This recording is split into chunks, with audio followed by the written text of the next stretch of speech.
Perto da meia-noite, Paulo e Silas oravam e cantavam hinos a Deus, e os outros presos os escutavam. E de repente sobreveio um tão grande terremoto, que os alicerces do cárcere se moveram, e logo se abriram todas as portas, e foram soltas as prisões de todos. Acordando o carcereiro e vendo abertas as portas da prisão, tirou a espada e quis matar-se, cuidando que os presos já tinham fugido. Mas Paulo clamou com grande voz, dizendo: não te faças nenhum mal, que todos estamos aqui. E pedindo luz, saltou dentro e todo trêmulo se prostrou ante Paulo e Silas. E tirando-os para fora, disse: senhores, que é necessário que eu faça para me salvar? E eles disseram: crê no Senhor Jesus Cristo e serás salvo, tu e a tua casa. Aleluia. Meus amados irmãos, o capítulo 16 do livro de Atos dos Apóstolos, o livro de Atos dos Apóstolos é cognominado pelos eruditos como Atos do Espírito Santo, pois é o Espírito Santo em ação por meio dos apóstolos e da igreja primitiva. O livro de Atos dos Apóstolos, ele foi escrito pelo médico amado Lucas, e o capítulo 16 do livro de Atos contempla o início da segunda viagem missionária do apóstolo aos gentios, o apóstolo Paulo. A Bíblia, pelo menos o livro de Atos, registra 3 viagens missionárias do apóstolo Paulo. Os estudiosos dizem que há uma 4ª viagem missionária, pois o capítulo 28 do livro de Atos dos Apóstolos encerra a narrativa histórica dos primórdios, dos primeiros dias da igreja, com a prisão romana do apóstolo Paulo. Mas aquela prisão romana só durou 2 anos, que era o tempo máximo que um cidadão romano poderia ficar preso preventivamente, aguardando julgamento. E como o apóstolo Paulo, nos 2 anos que passou em Roma, numa prisão domiciliar, não foi julgado, ele foi solto daquela prisão, e se infere, se deduz das cartas que ele escreveu, as cartas da prisão, Filipenses, Colossenses, aos Efésios, Filemon, e também da carta a Tito e a Timóteo, que o apóstolo Paulo empreendeu ainda uma 4ª viagem missionária, antes dele ser preso novamente por amor ao Evangelho, e aí sim ser martirizado por ordem do imperador Nero. O capítulo 16 do livro de Atos dos Apóstolos, o livro de Atos dos Apóstolos é o único livro histórico do Novo Testamento. O capítulo 16 marca a 2ª viagem missionária, o início da 2ª viagem missionária do apóstolo Paulo. E é interessante, meus irmãos, eu estava meditando neste maravilhoso tema que os irmãos escolheram, e eu estava meditando que esta 2ª viagem missionária do apóstolo Paulo, ela começou, meus irmãos, com uma expectativa positiva, otimista, por parte do apóstolo Paulo. Lendo a narrativa de Lucas, a gente pode perceber nas entrelinhas, no contexto, o que estava acontecendo no coração do apóstolo Paulo. O apóstolo Paulo, ele vinha do término de uma primeira viagem missionária que conclui-se de maneira turbulenta. Houve uma contenda entre ele e o seu companheiro de viagem, Barnabé, por causa de João Marcos, que abandonou a equipe missionária, e em razão desta contenda, o apóstolo Paulo agora estava sozinho. Mas o capítulo 15 do livro de Atos dos Apóstolos, os últimos versículos, diz que Paulo, tendo escolhido a Silas ou a Silvano, ele partiu. Então, aqui nós temos uma reestruturação da equipe missionária.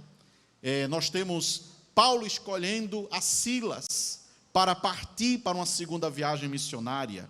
Quando Paulo chega na cidade de Listra e Derbe, porque esta escolha se dá em Jerusalém, no capítulo 15 nós temos o concílio de Jerusalém. Paulo sai de Jerusalém com Silas, chega em Antioquia da Síria, onde era a sua base missionária, e ali ele é encomendado à graça de Deus pelos irmãos. Paulo estava debaixo da bênção da sua igreja. Paulo estava debaixo da bênção da igreja local. Paulo sobe da Síria, da Antioquia da Síria, e vai para Tarso, na Cilícia. Quando ele chega em Listra e Derbe, o apóstolo Paulo escolhe mais um integrante para a sua equipe missionária, o discípulo chamado Timóteo.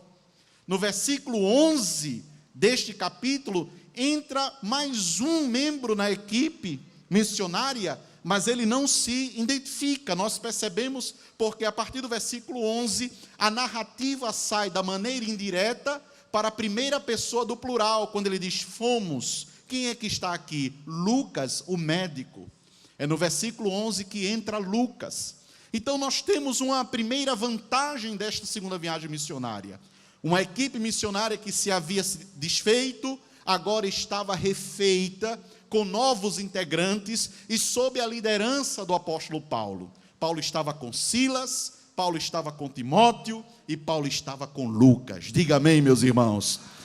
É interessante também, meus amados, que esta viagem missionária do apóstolo Paulo serve para confirmar as igrejas. A confirmação da igreja significa o fortalecimento das igrejas que haviam sido fundadas anteriormente. O versículo 41 do capítulo 15 termina dizendo isto, e no capítulo 16 e o versículo 5, meus irmãos, veja que bênção, de sorte que as igrejas eram confirmadas na fé e a cada dia cresciam em número. Então, isto aqui é maravilhoso. Havia um crescimento qualitativo na igreja, os irmãos estavam firmes na fé, e havia um crescimento quantitativo. Jesus estava salvando, o evangelho estava sendo anunciado, a igreja estava espalhando, alargando as tendas. Que maravilhoso, meus irmãos. É a segunda bênção que Paulo percebe da parte de Deus. Um outro detalhe também é que, além de Paulo e sua equipe estar debaixo da bênção da igreja local, lá de Antioquia da Síria, Paulo também estava sob a direção de Deus. É o que diz o versículo de número 6 e o versículo de número 7. Quando Paulo chega na Frígia, ele quer descer para pregar o evangelho na Ásia.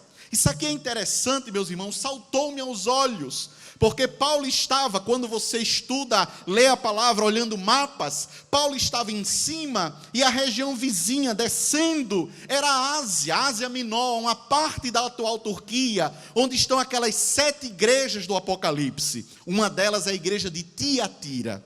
Paulo queria pregar lá. Querer pregar o evangelho é uma coisa boa. Jesus disse, ide por todo mundo e pregai o evangelho. Mas quando Paulo disse, eu vou para a Ásia, o Espírito Santo disse, não. Aí Paulo segue a sua viagem e diz, então eu vou para Bitínia. E aqui, irmãos, é interessante, porque é o momento que, assim como Jacó inverteu as mãos, colocando a mão direita sobre o filho mais novo de José, Efraim, e colocou a mão esquerda sobre o filho mais velho, Manassés, aqui Deus inverte as mãos. Paulo quer ir para Bitínia, ou seja, Paulo queria subir da Frígia para Bitínia, pegando para a direita, e a Bíblia diz, e o Espírito de Jesus disse não.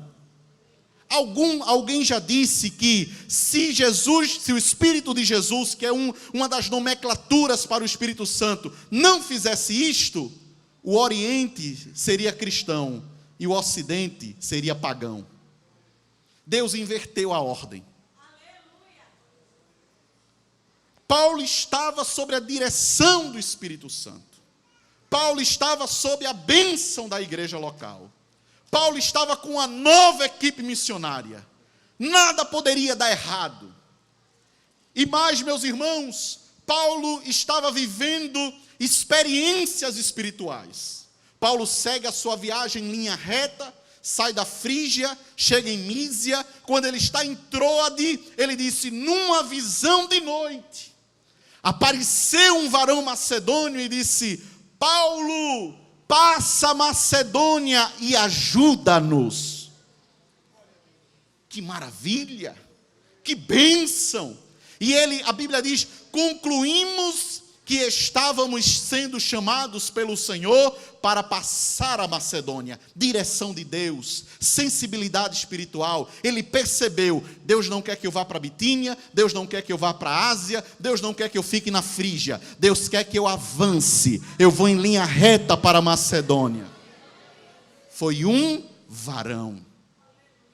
E aqui, meus irmãos, é interessante porque Paulo vai avançando. Ele disse: chegamos a Samotrácia, descemos para Neápolis e assim chegamos em Filipos. Paulo tinha por hábito, quando chegava nas cidades, ir aos sábados na sinagoga para pregar o evangelho aos judeus. Era a prioridade dele, pregar primeiro aos judeus, os judeus rejeitavam, ele pregava aos gentios. Era o modus operandi do apóstolo Paulo. Só que em Filipos não havia sinagoga, porque para abrir uma sinagoga numa cidade precisava de pelo menos 10 varões, e lá não havia 10 varões judeus. Era uma cidade gentílica, era uma cidade sob administração romana. Mas lá, lembre que lá atrás, o Espírito Santo disse a Paulo: não vá para a Ásia. Mas em Filipos havia uma mulher da Ásia, Lídia de Tiatira. E quando Paulo sai ao sábado para procurar um lugar para orar, lá estavam as mulheres à beira do rio, e entre elas estava Lídia, uma comerciante de vestes de púrpura. Estava Lídia ali, e a Bíblia diz que ela servia ao Senhor, e ela começou a ouvir a pregação de Paulo. E quando ela ouvia a pregação de Paulo, a Bíblia diz que Deus abriu o coração de Lídia para ela ficar atenta ao que Paulo falava. Que bênção, meus irmãos. Que maravilha. Estava tudo dando certo. Direção de Deus, bênção da igreja que enviou, equipe nova, experiência espiritual, e agora ele tinha uma audiência que queria ouvi-lo. Coisa maravilhosa é falar quando as pessoas nos querem ouvir. Mas Paulo tinha um compromisso ali, que nós observamos aqui, irmãos, e me permita, saltou aos meus olhos algo que aconteceu aqui, a partir do momento que Lídia se converte, é batizada, e ela abre as portas da sua casa e constrange a equipe, dizendo assim: se vocês me têm por fiel, tenham acesso à minha casa, fiquem à vontade. Um ponto de apoio. Nós temos o pastor setorial que foi missionário na Argentina. Como é importante no campo missionário ter um ponto de apoio. Lídia foi esse ponto de apoio. Nada poderia dar errado. Estava dando tudo certo. Mas Paulo, um dia, na hora da oração, que hora era esta? 15 horas, hora nona, às 15 horas. E como é que nós sabemos disto? Porque a igreja primitiva manteve alguns costumes judaicos, das suas raízes judaicas. Lá em Atos capítulo 3, o Lucas informa que a hora da oração, a hora nona são 15 horas.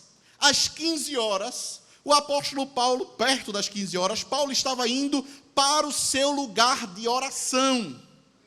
O pastor John Pipe, um pastor norte-americano, ele diz assim: escolha um horário e um lugar para orar e não negocie isto. Paulo está indo quando uma jovem escrava, socialmente escrava, mas espiritualmente também escrava, provavelmente sacerdotisa de Delfos, idólatra de Apolo, ela vê eles passando, ela tem um espírito de adivinhação, e ela diz assim: estes homens que vos anunciam o caminho da salvação são servos do Deus Altíssimo. O escritor Lucas disse que ela fez isso por alguns dias. Uma hora incomodou Paulo. Por quê? Porque aquilo não estava corroborando com a pregação do Evangelho. E por que não estava? Porque esta mulher, essa jovem, usada por um espírito maligno, ela era tida como a voz de Deus em Filipos. Ou seja, estava sendo como um acordo de parceria. Eu digo que você fala de Deus, você também não me incomoda, quem quiser me serve, quem quiser serve a você, está tudo certo. Mas uma hora Paulo se incomodou, olhou para trás e disse: espírito, te ordeno, sai dela. Quando Paulo fez isso, ele estava a caminho do seu lugar de oração. E aí os senhores daquela moça viram que ela não conseguia mais adivinhar, perderam a sua fonte de lucro, pegaram Paulo e Silas, e aqui você já tem uma separação na equipe missionária. Timóteo e Lucas não foram pegos. Pega Paulo e Silas, leva para os magistrados em praça pública. Eles são sumariamente julgados e condenados, açoites e mandados preso. Irmãos, quando eu estava meditando nisso, me veio à mente que o nosso adversário, ele é astuto, ele é ardiloso, ele é inteligente, mas ele não é sábio, ele não é onipotente, ele não é onipresente, ele não é onisciente. Prejuízo para o inferno é mexer com o crente na hora que ele vai orar. Às 15 horas, a hora que Paulo deveria estar orando, Paulo estava debaixo de açoite. A hora que ele deveria estar orando, Paulo estava sendo encarcerado. A hora que Paulo deveria estar orando, ele estava sendo execrado em praça pública. Mas prejuízo para o inferno é mexer com a igreja que ora. Paulo é levado para o cárcere. Era 15 horas, 16 horas, 17, 18, 19, 20, 21, 22, 23. Aí o escritor diz: perto da meia-noite. Paulo começa com Silas a orar. Isto não contradiz a Bíblia, porque o apóstolo Tiago, ele diz assim: quem está triste, ore. Quem está alegre. Como é que Paulo poderia cantar e orar? Ele tinha que orar e cantar. Porque quando Paulo começa a orar com Silas, Deus começa a lembrar a Paulo que na visão ele não viu Lídia, ele não viu a moça que tinha um espírito, mas ele viu um varão. Faltava essa alma. O projeto não tinha acabado, a viagem não tinha terminado, o cárcere não era o término da linha para eles. Ainda tinha um varão, ainda tinha um homem para ser salvo. Paulo se alegra e começa a cantar.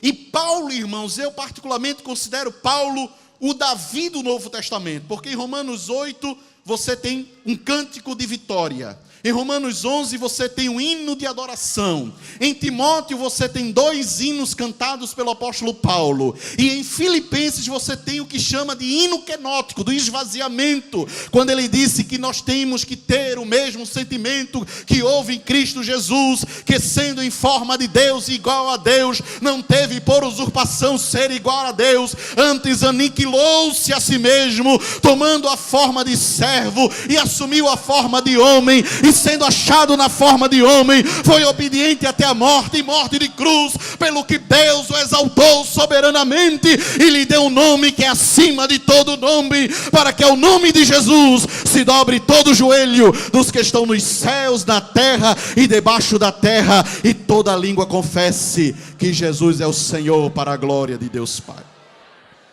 Eu quero concluir, meus irmãos, destacando aqui algumas características do verdadeiro louvor. Em primeiro lugar, o verdadeiro louvor chama a atenção dos presos. Quando eles começaram a cantar, a Bíblia diz, os presos escutavam. Assim como Deus pegou o coração de Lídia, abriu a porta do coração e disse, escute o que Paulo está dizendo. O Espírito Santo entrou no cárcere e foi em cada preso dizendo, preste atenção nesta oração e neste louvor. Eu tive um tio que foi atraído pelo Evangelho. Ele estava numa praça lá no bairro de Fundão, desviado, nos vícios, e havia uma denominação evangélica e um ensaio do conjunto. O contrabaixista afinando o contrabaixo. Meu tio, fumando um cigarro, ouviu os acordes. Chamou a atenção, ele apagou o cigarro e foi procurando o som. Chegou na porta da igreja. O diácono que estava na porta da igreja disse, entre, não é culto, é um ensaio. Ele entrou, assistiu o ensaio do conjunto, os músicos ensaiando, saiu. E um dia ele disse, eu vou para a igreja de novo. E foi para a Assembleia de Deus de Fundão, do bairro de Fundão. E lá, num domingo à noite, o meu tio se rendeu aos pés de Jesus. Meus irmãos, eu venho da parte do Senhor dizer para vós esta noite, continue cantando, continue louvando, continue tocando, porque o seu louvor está chamando a atenção dos presos espirituais. A segunda característica do louvor é que ele atrai a ação de Deus. Deus desceu no cárcere, foi nas bases da prisão, mexeu nas bases, foi um terremoto local, só o cárcere tremeu, porque quando Deus quer assim, Ele quer agir aqui, é aqui que Ele vai agir, não é lá e não é do outro lado, é aqui. Os cárceres se moveram, a prisão não caiu, só as portas se abriram. O verdadeiro louvor atrai a intervenção dos céus. Em terceiro lugar, meus amados, o verdadeiro louvor abre todas as portas.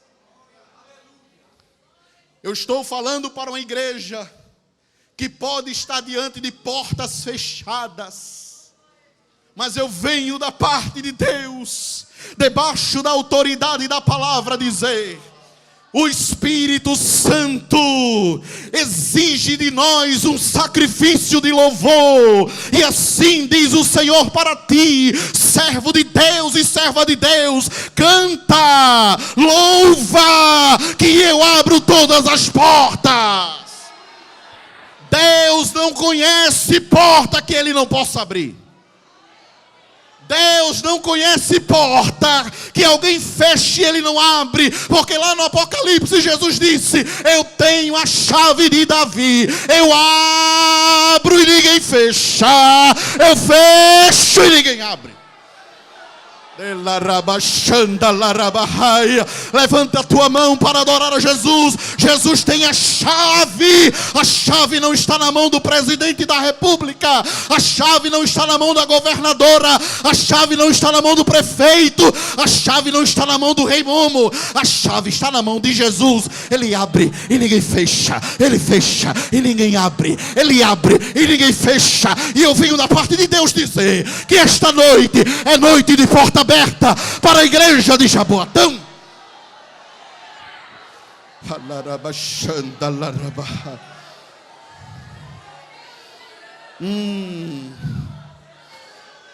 Foram soltas todas as prisões.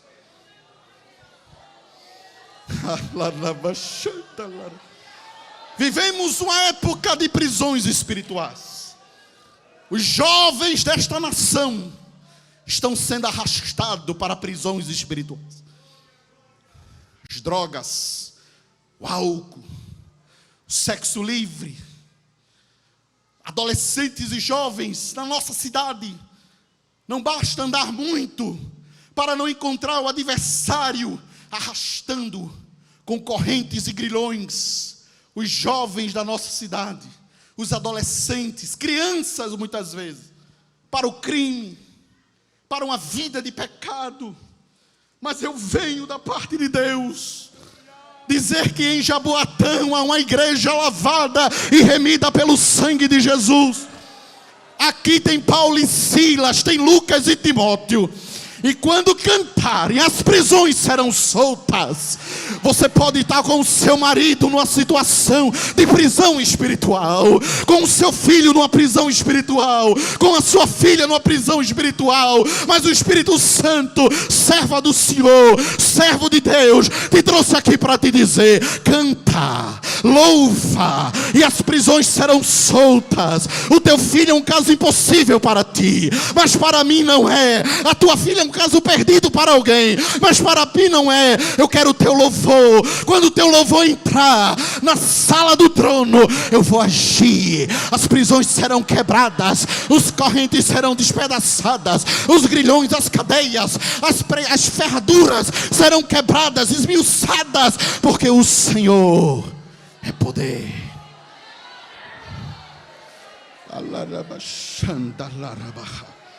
Em último lugar, o verdadeiro louvor afasta o espírito de morte.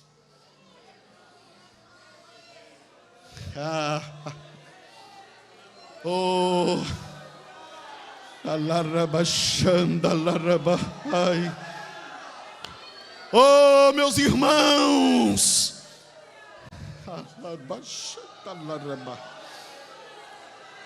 o adversário veio para matar, roubar e destruir.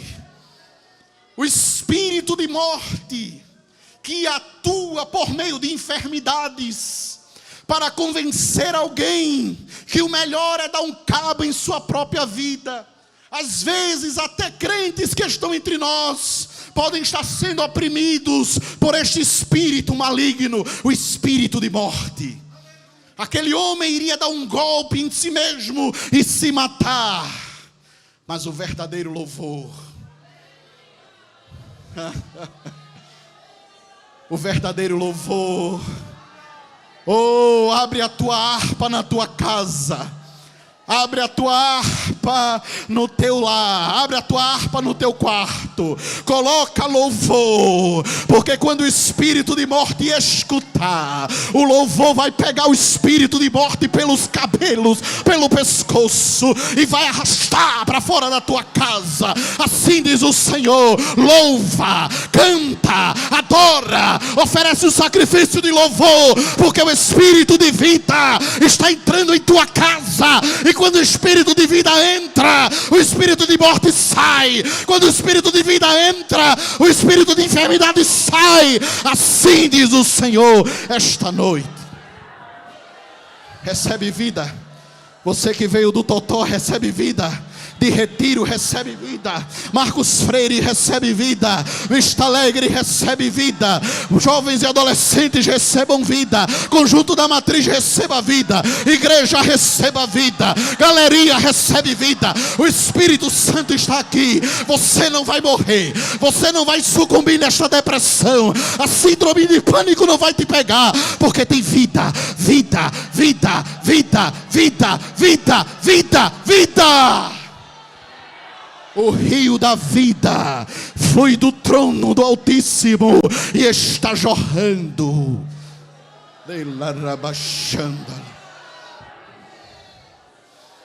Quem sabe estou falando para alguém que está morto em pecado.